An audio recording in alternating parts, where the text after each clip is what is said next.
এলাকাবাসীর নীতি পুলিশের শিকার হয়ে আজ কর্মহারা জনপ্রিয় চা বিক্রেতা পাপিয়া ঘোষাল।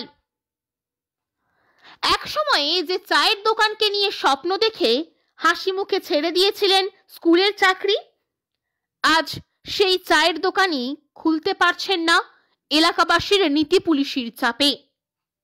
কেন? কারণ প্রশস্ত এলাকার বাসিন্দাদের দাবি, একসময় পাপিয়া তার সামাজিক মাধ্যমে এমন কিছু ছবি ও ভিডিও পোস্ট করেছেন তা নাকি অশ্লীল। একবার ওনার সোশ্যাল মিডিয়া আইডিটা দেখে নেবেন। উনি মধ্যবিত্ত ফ্যামিলি থেকে বিলং করে কি যে নিজেকে চাওলা বলে প্রমাণ করতে চাইছেন। ওনার ইনস্টাগ্রাম আইডিটা দেখবেন, উনি মধ্যবিত্ত পরিবার থেকে বিলং করে কি পরিবার থেকে বিলং করে আপনারা দেখতে পাবেন। একটা গ্রামের নামটা বাইরের সব মানে যেখানে পাড়াঘাটে যেখানে যাওয়া হয়, আমাদের একটা পাড়ার একটা সুনাম ছিল, সেই নামটা বদনাম হয়ে গেছে। এই বিষয়কে সামনে রেখে তিনি এলাকায় চায়ের দোকান চালালে শালীনতা বিঘ্নিত হতে পারে। কার্যত এই আষাঢ়ে অভিযোগ তুলেই রাতারাতি নোটিশ দিয়ে বন্ধ করে দেওয়া হয় চায়ের গুমটি। বর্তমানে নিজের একমাত্র রুটি রুজির জায়গায় তালা খুলতে পারছেন না তিনি, তাই অসহায় হয়ে দ্বারস্থ হয়েছেন থানার। শুধু দোকানই নয়, স্বাভাবিক জীবনেও যথেষ্ট সম্মানহানি হয়েছে তার, এমনটাই দাবি করছেন পাপিয়া। কি বলছেন তিনি? ব্যবসাটা রানিং হয়েছে 3 মাস, 3 মাস হলো এটা আমি চালাচ্ছি। এটাই দেখুন, আমি এটা 3 মাস হলো চালাচ্ছি, তার মধ্যে খারাপ ভালো মিশিয়ে জিনিসটা চলছিল। এর মধ্যে ভিড় দেখুন, যেহেতু জিনিসটা 3 মাসের মধ্যে কিছু ব্লগার দাদারা এসেছিলেন, ন্যাচারালি যেমন হয় ওনারা সব জায়গায় যান, তো জিনিসটা ভাইরাল হওয়ার পর থেকে ওইখানকার এলাকায় চাপটা একটু বেশি হয়। জ্যাম জটের কারণে ওখানে একটু ভিড়টা বেশি হয়, যেটা কোয়াইট ন্যাচারাল। বিকজ কোনো কিছু যখন একটা হাইপে ওঠে বা ভাইরাল হয়, লোকজন সেখানে চা খেতে, টেস্ট করতে, দোকান দেখতে আসেই, এখানে কোনো অপরাধবোধ কিছু নেই। বাট হ্যাঁ, ওখানে একটু জ্যামের পরিমাণটা বেশি হয়ে গেছিলো। তো সেই জন্য আমাকে স্থানীয় এলাকার লোকজনও বলেন এবং ট্রাফিকের লোকও এসে বলেন কি জ্যামজট হচ্ছে, একটু দেখে নেবেন। এরকম করতে আমিও দেখি, আমার দোকানে যে 2টো ভাই কাজ করে তাদেরকে আমি পাঠাই গিয়ে সব কিছু দেখতে করতে। সব কিছু নর্মালি সব ঠিকঠাক ছিল। বৃহস্পতিবার আমার দোকান একদিন, যে সময় আমার দোকান বন্ধ থাকে, ওই দিনকে আমি হঠাৎ করে বাড়িতে ছিলাম, আমার শরীর এই যাবৎ একদম খারাপ যাচ্ছে, তো শুয়েছিলাম। তো হঠাৎ করে দেখি যে আমাকে ক্লাবের একজন, যে ওই সব দোকানে টেক কেয়ার করেন, ক্লাবের একজন দাদা আমাকে ফোন করে বলেন কি ওনার ফোন থেকে অন্য একজন কথা বলেন এবং বলেন কি কাল থেকে আপনি দোকান খুলবেন না, আর কালকে আগে আমাদের সাথে এসে কথা বলবেন, তারপরে যা হওয়ার হবে। আমি বলছি যে একটা রানিং দোকান খুলবো না কেন, কি কারণ? তখন বলছে কারণ জানি না, সব এসে কথা বলবেন, খুলবেন না। তা আমি ভাবলাম ঠিক আছে, হতেই পারে যে জ্যাম হচ্ছে আর 5টা ব্যবসায়িক লোকেদের অসুবিধা হচ্ছে, তো হয়তো কথাবার্তা বলে কোনো মিউচুয়াল আন্ডারস্ট্যান্ডিং বা কোনো সলিউশন হয়তো ওনারা করবেন। সেই কারণে আমি ভাবলাম যে ওকে ফাইন, আমি গিয়ে দেখা করবো এবং কালকে দোকান খুলবো না। ইনস্পাইট অফ আমার দোকানটা প্রচণ্ড রানিং, কারণ এখন লোকজন জানছে, আসছে, ওই রানিং দোকানেও আমি সিদ্ধান্ত নিলাম কি ওকে বন্ধ করব, আগে ওনাদের সাথে কথা বলবো, কারণ আমি একলা ব্যবসা করব না, আমার সাথে সাথে আর 5টা লোকজনও ব্যবসা ওখানে করছে। একজনের কারণে জ্যাম হওয়া মানে ওখানে এন্টায়ার দোকানগুলো হ্যাম্পার হওয়া। সেজন্য আমি এগ্রি করলাম ব্যাপারটাতে এবং আমি দাঁড়িয়ে গেলাম। ঘন্টা 2 পরে আমার পাশের যিনি চায়ের দোকান, চা বিক্রেতা দাদা, তিনি আমাকে হোয়াটসঅ্যাপে একটা ছবি পাঠান এবং সেখানে লেখা থাকে যে দোকানে পোস্টার পড়ে গেল। তো আমি তখন ভাবছি যে পোস্টার কি হলো ব্যাপারটা। তো উনি আমাকে ছবিটা পাঠান, আমি জুম করে দেখি, ছবিতে লেখা রয়েছে যে প্রশস্ত গ্রামবাসীর তরফ থেকে জানানো যাইতেছে যে এই দোকানটি চিরকালের জন্য, ব্র্যাকেটে অনির্দিষ্টকালের জন্য বন্ধ থাকিবে।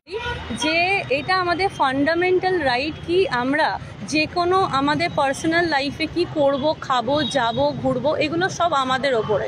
আমাদের দেশের এমএলএ, এমপি থেকে শুরু করে সবারই একটা করে পার্সোনাল প্রোফাইল আছে এবং সবাই ওই প্রোফাইলে যা খুশি তাই করেন। এইটা কিন্তু প্রফেশনের সাথে কোনো সম্পর্ক নেই।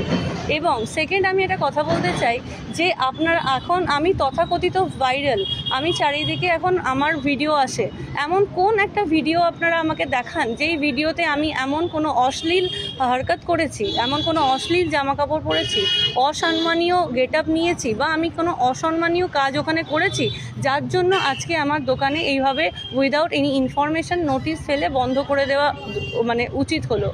তো কারণ আমার যেটা মনে হচ্ছে, আমি কি মনে করব তার থেকে বড় কথা ওনারা যে অ্যালিগেশনগুলো দিয়েছেন পরপর আপনি, তাই আমি সেটা বলতে চাই যে আজকে লোকজন এইরকমভাবে নিউজ করছেন, লোকজনের এইরকম টাইপের কথাবার্তা, কি রাশিয়ান চা বলুন, যেই নাম ওনাদেরই ছদ্মনাম আমাকে দেওয়া, আমার দোকানের নাম টিয়ামো, আমার নাম পাপিয়া ঘোষাল, রাশিয়ান চা বলুন, পাপিয়া ঘোষাল বলুন, টিয়ামো বলুন, যা খুশি বলুন, ওই দোকানটা আজকে লোকে মুখে ছড়াচ্ছে, এটা ব্যান হয়ে গেছে। তাহলে একটা মেয়ে হয়ে আমি যদি তথাকথিত রীতিরিবাজগুলোকে কেটে, এরকম কি কোনো ব্যাপার আছে স্যার কি চায়ের দোকান মানে শুধুমাত্র সেখানে ছেলেরাই খুলতে পারে? তাহলে আমাকে একটা প্রফেশনের লিস্ট দিন যে এইগুলো মেয়েরা করতে পারবে, এইগুলো ছেলেরা করতে পারবে। আমার কাছে কমেন্ট আসছে যে তুমি লেখাপড়া শিখেছো, চায়ের দোকান কেন খুলবে? লেখাপড়া তো আমাদেরকে এটা শেখায় যে আমাদের ব্রড মাইন্ডেড আমরা হব এবং আমাদের যা খুশি করব। এই স্বাধীন ভারতবর্ষে কোনো মানুষের ওপরেই কোনো প্রফেশন, আমি আছে যদি চাই কি আমি রাস্তা ঝাড় দেব, আমি সেটাও করতে পারি, ইটস মাই চয়েস। এখানে আমাকে মানে বাবা আম্বেদকর যিনি আইন লিখেছেন, তিনি তো এটা একটা ফান্ডামেন্টাল রাইট যে you can do anything, you can wear anything, you can eat anything, এটা তো আমাদের ফান্ডামেন্টাল রাইট। এখানে একটা আমাকে আমার ক্যারেক্টার, আমার যে ক্যারেক্টার নিয়ে কথা বলা হচ্ছে যে আমার ওই গ্রামের বদনাম হচ্ছে, আমি জানতে চাই যে কোন জায়গা থেকে বদনাম হচ্ছে। আর যদি বদনাম হয়ে থাকে, এই যে ইনস্টা ফটো ভিডিওগুলো, এইগুলো তো আর আজকে আমি পোস্ট করিনি, তার ডেট সব কিছুই ইনস্টাতে মেনশন থাকে। 3 মাস আমার দোকানের বয়স, তো এই ফটো ভিডিওগুলো আগেও ছিল। এবার আগে থাকার জন্য যদি আমি এতটাই কোনো মানে ইললিগাল, অবৈধ, অশ্লীল কিছু করে থাকি, তাহলে আমাকে তারা জায়গা দিল কেন? আর জায়গা যদি দিয়ে থাকে তাহলে আমাকে হটানোর জন্য ডিরেক্টলি মুখের ওপর বলতো তুমি বেরিয়ে যাও, আমার পিঠ পিছনে আমাকে না জানিয়ে একটা চলন্ত দোকানকে বন্ধ কেন করলো? এই যে দেখুন আজকে আমাকে নাম বলুন, বদনাম বলুন, সবই ওই অঙ্কুরহাটির মানুষদের জন্য হয়েছে। আমার কারোর বিরুদ্ধে কোনো অভিযোগ নেই, আমি আমার সম্মান ফিরে পেতে চাই। আমি চাই যারা পোস্টার লাগিয়েছে তারা পোস্টারটা গিয়ে ছিঁড়ে দেবে, আমাকে একটা সার্টেন টাইম দেবে, কারণ রাতারাতি তো সব কিছু হবে না। আর ওই জায়গায় চিন্তা করুন, আমারও মন ভেঙে গেছে, আমিও ওই জায়গায় যেখানে আমাকে লোকে পছন্দ করছে না, আমারও থাকার আমার কোনো মন নেই। বাট সব কিছু রাতারাতি হয় না, আমাকে যদি একটা সার্টেন টাইম দেওয়া হয়, আমি ওই টাইমের মধ্যে আমি সেখানে সমস্ত আমার যা ব্যবসা জিনিসপত্র বাড়িতে পচে নষ্ট হচ্ছে সেগুলোকে সেল করব। কারণ আমি একা নই, আমার সাথে 3টে পেট জড়িয়ে আছে, ছোট বাচ্চা, 3টে ছেলে সেখানে কাজ করে, যারা আমাকে অবশ্যই করব। আমি তো কোনো ভুল করছি না। আপনি বলুন কি একটা মেয়ে হয়ে চায়ের ব্যবসা করা যাবে না? আর একটা কথা আমি সকলকে প্রশ্ন করতে চাই যে একটা মেয়ে যখন উঠে দাঁড়াতে চায়, তাহলে তাকে নামানোর জন্য সবসময় ওই ক্যারেক্টারকে ইস্যু কেন করা হয়? একটা মেয়েকে নামানোর জন্য কি ওই একটা জিনিসই আছে যে সেটা তার ক্যারেক্টার খারাপ? আমি আমার পার্সোনাল আইডিতে কি করছি সেটা আমার পার্সোনাল ম্যাটার। এখানে আমি আমার ক্যারিয়ার শুরু করেছিলাম মডেলিং থেকে। তারপরে আমি কাতার এয়ারওয়েজের জন্য ফ্লাই করার আমার সিলেকশন হয়ে গেছিলো। তারপরে আমার লকডাউন পড়ে যায়, আমি তারপরে কর্পোরেটে যাই। আমি এডুকেশন ইন্ডাস্ট্রিতে, আমি লাস্টে এই দোকানটি খোলার আগে আমি একটা ইন্টারন্যাশনাল স্কুলে অ্যাজ আ কাউন্সিলর কাজ করতাম।